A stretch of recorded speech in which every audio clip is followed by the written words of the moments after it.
Very soon after starting out on our liveaboard diving trip recently, it became clear to all that we were not going to make it to the Brother Islands in the central Red Sea, which was in fact our main destination. The wind was up, and crossing the open sea for such a distance would have been dangerous, and so a decision was made to stay in the area around the southern Sinai Peninsula and to dive the numerous sites around there. On the second day, our dive master Carl Prinsloo told us that we would be diving to the wreck of the Thistlegorm, probably the best known wreck in that area, and arguably the most famous diveable wreck in the world. Thistlegorm was sunk near Ras Mohammed in October 1941 by two German bombers only a year after its maiden voyage. It lies near Shag Rock off the west coast of the Sinai Peninsula at a maximum depth of 33 meters. The French explorer Jacques Cousteau discovered the wreck 14 years later, in 1955, and the following year National Geographic magazine published an article about it. However, Cousteau did not reveal the ship's position, and again for almost 20 years Thistlegorm passed into obscurity. It was located again in 1974, but its location was kept secret until 1992, when a group of divers accidentally came across it, and soon afterwards its location was published as a dive site. Why is this wreck so unique? Well, Thistlegorm was a huge cargo vessel loaded to the maximum with supplies intended for the relief of Tobruk. Its holds were crammed with trucks, motorbikes, ammunition, aeroplane spares and rifles, and it carried two sets of railway locomotives as deck cargo. It sank almost completely intact, except for the area where the two German bombs hit the ammunition magazine, triggering a massive explosion that broke off the stern and sent the ship to the sea bottom. Today, most of Thistlegorm's cargo is completely intact as on the day it sank. Of course, some things have eroded away, but its holds are full of trucks, neatly parked, motorbikes, tires and everything else it was carrying. And this is what draws divers to this place over and over, to swim through its holes and pass into another time. Thistlegorm is a time capsule of the world at its worst and most destructive, at the height of the Second World War. Early that morning, we found ourselves moored along several other diving boats. These boats and our own were literally tied off on the wreck. And then we were on our way down. We had planned two dives. The first would be around the outside of the wreck as orientation of its layout. The second dive, planned for later that same day, would be into the wreck itself, penetrating the various holds. The current came head-on and was quite strong. Operating my camera required both hands, so I couldn't use the rope. On the wreck was less current, but the visibility was not good. Also, I had decided not to use my camera lights on this dive. I wanted to save the batteries for the second dive inside the wreck, when I would require lights all the time.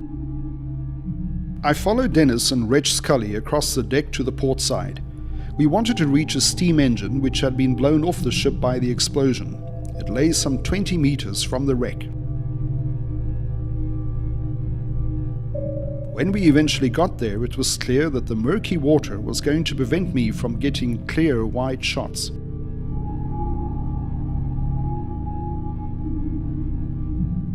The Thistlegorm belonged to the Elben Line, which was a commercial company. So, apart from its military cargo, it also carried two sets of rolling stock for delivery to the Egyptian railways, each consisting of a railway engine, a tender and a water carrier. Remarkably, this engine landed upright. Only as recently as 2002, a local diver found the other steam engine on the other side of the wreck, still attached to part of the deck and the ship's funnel. It had been flung more than 150 meters through the air by the explosion.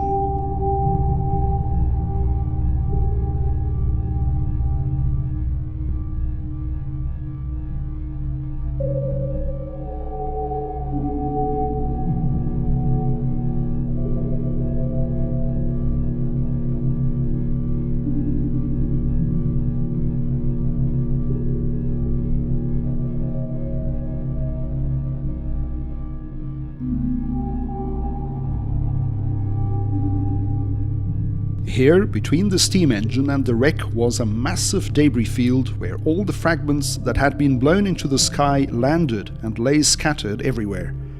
Here was nothing but chaos. I soon lost the other divers and was on my own, exploring the seabed and trying to make sense of all the bits and pieces. There were unexploded shells and ammunition boxes that had spilt out of the magazine when the explosion ripped it open. These lay scattered everywhere, undisturbed since it landed there 65 years ago. This ship was carrying huge quantities of ammunition of all sorts, all of it essential supplies for the 8th Army fighting in North Africa. I couldn't help wondering at some point how many lives have been spared by the sinking of the Thistlegorm.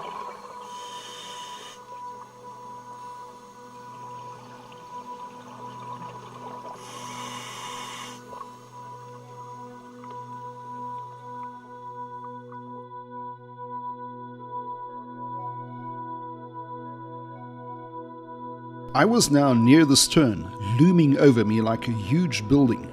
This section had broken off from the main wreck. It was here that I found Dennis King, doing what he always does best. It was from the gaping hole that broke the ship in two that much of the cargo spilt out and lay everywhere, giving just a small insight into the massive consumption of materials that went into the war effort. There were rolls and rolls of wire everywhere.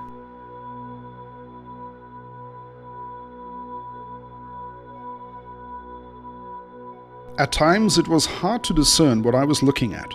Everything was twisted and broken.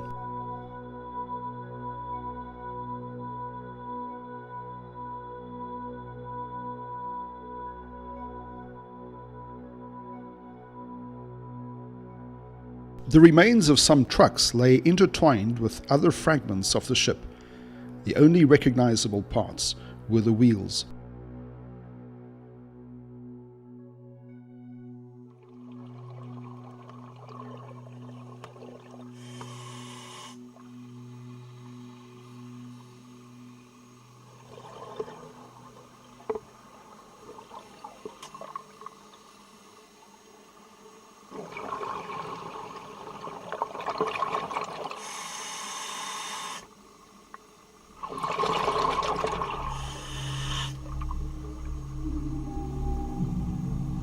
The stern of the ship lay canted at 45 degrees. Although much destruction was evident here, this section was largely intact and features a 40mm anti-aircraft machine gun, now pointing at the seabed.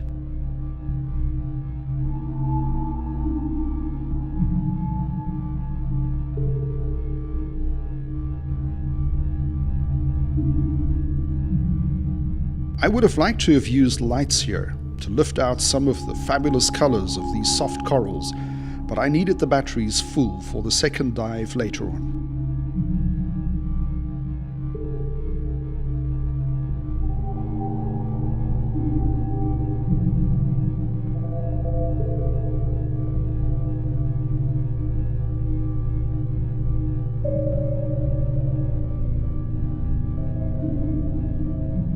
It was here that I found a fish I desperately wanted video of, the Arabian smoke angelfish. It's endemic to the Red Sea and quite rare, and this is the only shot I ever got of it.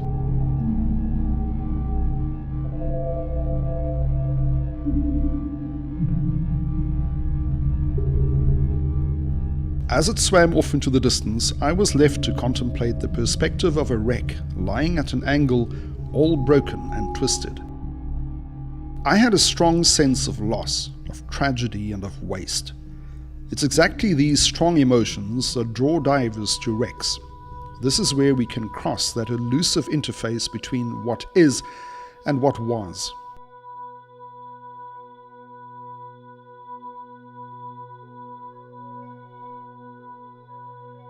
I was drawn back to the anti-aircraft gun. Even now, after 65 years of silence, it still exudes an air of threat.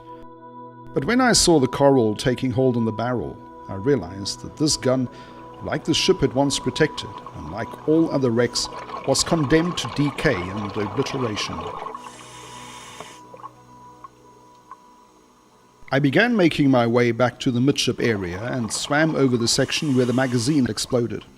Nowhere else was the devastating force of the explosion more evident than here. 3-centimeter steel plates were crumpled and ripped like paper. At the time of the attack on Thistlegorm, the ship, with its valuable cargo, had been lying at anchor for a full 2 weeks because the Suez Canal had been blocked. German intelligence received information that a large troop ship, possibly the Queen Mary, carrying 1,200 troops, was in the area of the Gulf of Suez. 2 Heinkel bombers of a squadron based in Crete was dispatched to seek and destroy. On the 5th of October 1941, just before 11 o'clock at night, they crossed the North Egyptian coast heading southeast down the Gulf of Suez. They searched in vain. It was a clear, moonlit night. Just when their fuel levels became critical and they were about to turn back, they spotted a ship at anchor. One of the planes came in low over the sea and released 2 bombs right over the ship's bridge. Both bombs penetrated the magazine, detonating a great deal of ammunition.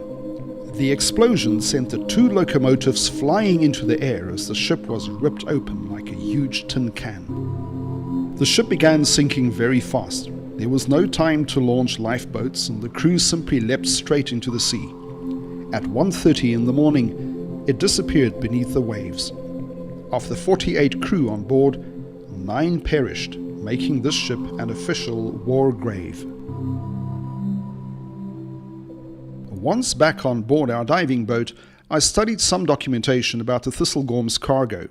A large part of this cargo consisted of small trucks of various kinds. There were 2 types of Fords, some Bedford trucks, several of the smaller Morris commercial CS8s, and 1 Tilling Stevens truck. These were mostly in hold number 2. An interesting part of the Thistlegorm's cargo was the large number of motorcycles it was carrying. There were BSAs, the matchless G3L, and Norton 16s. These were all solid motorcycles made for riding in the desert. They were intended both for convoy outriders and for carrying dispatches and documents. At about 5 that afternoon, we started on the second dive. On arriving at the wreck, we were met by a large turtle sheltering from the current behind some wreckage. With him was a yellow bar angelfish. Carl led the way through a small door to the interior of the ship. This was the part I was looking forward to most, getting inside the ship. We were a group of about 12 divers, and we had all agreed that I would follow directly after Carl to get clean views for the video. Carl dropped through a hole in the floor to one of the holes deeper in the ship. We would start deep and work our way up. I followed him in.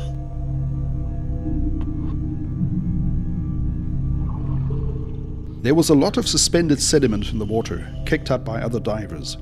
This was causing backscatter problems from my camera lights, but if I turned the lights off, I wouldn't be able to see where I was going.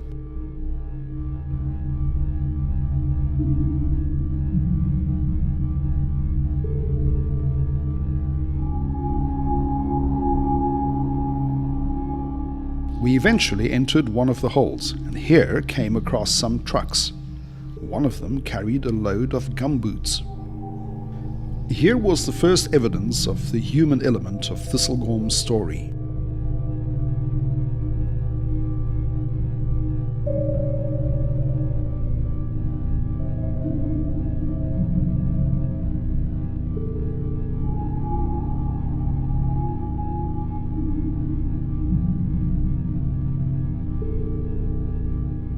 The backs of most trucks were loaded with cargo, motorbikes, and something I thought was an ammunition trailer, or might have been a water carrier of which the tank had rusted away.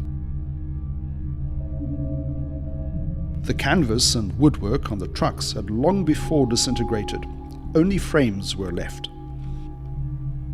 Most of the cabs still had their windscreens and side windows intact, but the steering wheels and other controls were gone. These circular objects were cowlings and other fittings for radial aeroplane engines.